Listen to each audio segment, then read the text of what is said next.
PDP तो पहले ही झूठ का सहारा ले रहे हैं। उसके बाद वो जो वहीद परा है, ये लोगों को धोखा जो दे रहा है, झूठ बोल रहा है बाहर। उसको ये पल को पहले सीखना चाहिए। मैं महबूबा जी से ये गुजारिश करता हूँ कि उसका जो ये एमएलए है, उसको पहले किसी जो पुराना एमएलए उनका है, जिसने 3 टर्न 4 टर्न 5 टर्न उस वीरी के पास, अब्दुर्रहमान वीरी के पास भेज दे, ताकि उसको सिखाए कि असेंबली में जाना कैसे है। वहीद परा जो कामयाब हुआ और असेंबली में आ गया, तब से आज तक वो सिर्फ पीडीपी तो पहले ही झूठ का सहारा ले रहे हैं, लोगों को झूठ बोल रहे हैं, लोगों को धोखे में रख रहे हैं।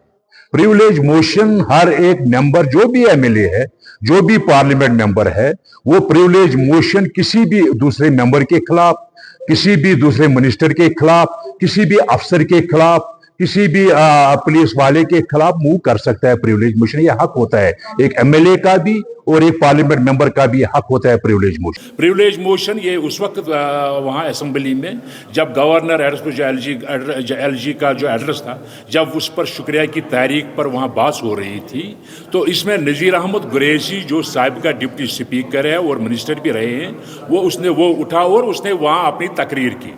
उसके बाद वो जो वहीद परा है, ये लोगों को धोखा जो दे रहा है, झूठ बोल रहा है बाहर और अपने आप को विक्टिम कह रहा है, वो भी उठा। उसने कहा कि आपने जमात इस्लामी के खिलाफ कहा है यहाँ असेंबली में, आपने कहा है कि जमात इस्लामी गद्दार है। नज़ीर कुरैशी ने वापस उठा, उसने कहा कि मेरा रिकॉर्ड ये, क्योंकि वहाँ जो भी कोई कुछ बोलता है वो रिकॉर्ड होता है, उसने कहा कि मेरा रिकॉर्ड निकालो, अगर मैंने कहा होगा तो मैं सज़ा का मुस्तहिक हूँ, मैंने नहीं कहा, आप झूठ क्यों ऐवान में बोल रहे हो। इस पर वापस दोनों में मुबाहिसा हुआ और नज़ीर अहमद कुरैशी ने कहा कि मैं प्रिविलेज मोशन इस मेंबर के खिलाफ ला रहा हूं।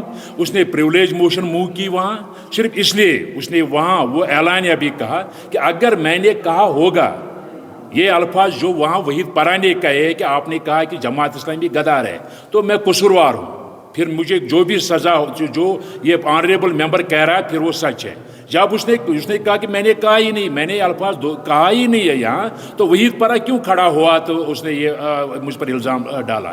तो इसी वजह से फिर उसने प्रिविलेज मोशन मूव की। प्रिविलेज मोशन में ये रिकॉर्ड दिखा जाएगा कि नज़ीर अहमद कुरैशी ने ये कहा है या नहीं कहा है।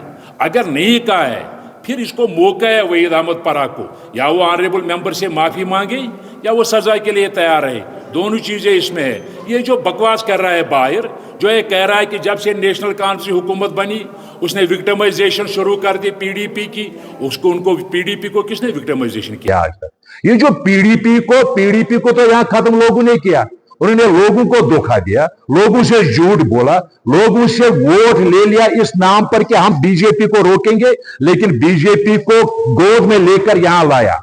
आप सेकंड टर्न है एमएलए बनने का, मैं भी घूम रहा हूं, हमारी हुकूमत है, लेकिन ये नहीं कि मैं फेसबुक के 15 आदमी को अपने साथ ले लूंगा। लोग ऐसे भी है जो इस सोशल मीडिया के साथ ताल्लुक नहीं रखते हैं बेचारे, ऐसे भी लोग है जो अनपढ़ है, जो पढ़े लिखे नहीं है, उनके पास जाना है, उनके काम करने हैं, सिर्फ यहाँ सोशल मीडिया पर आना कि मुझे प्रिविलेज मोशन इस गवर्नमेंट ने मूव की। गवर्नमेंट ने कहा मूव की? आपने झूठ बोला असेंबली में, दूसरे मेंबर ने उसमें कहा कि आपने झूठ बोला, जब तक आ गया आप माफी मांगो या मैं आपके खिलाफ प्रिविलेज मोशन मूव करूंगा। कुरैशी ने वो अल्फाज कहे ही नहीं, तो वो उठा तमाशा बनाने के लिए कि मीडिया यहाँ गैलरी में है, मुझे फोटो उठ जाएगा, फिर फेसबुक पर आ जाएगा बाहर। ये वही तमाशा बना रहा है। उसको पता ही नहीं है असेंबली में जाना कैसे है, कान में निकलना कैसे है, बात कैसे करनी है ऐवान में। उसको पहले सीखना चाहिए। मैं महबूबा जी से ये गुजारिश करता हूँ कि उसका जो ये एमएलए है, उसको पहले किसी जो पुराना एमएलए उनका है, जिसने 3 टर्न 4 टर्न 5 टर्न उस वीरी के पास, अब्दुर्रहमान वीरी के पास भेज दे, ताकि उसको सिखाए कि असेंबली में जाना कैसे है, निकलना कैसे है, बात कैसे करनी है।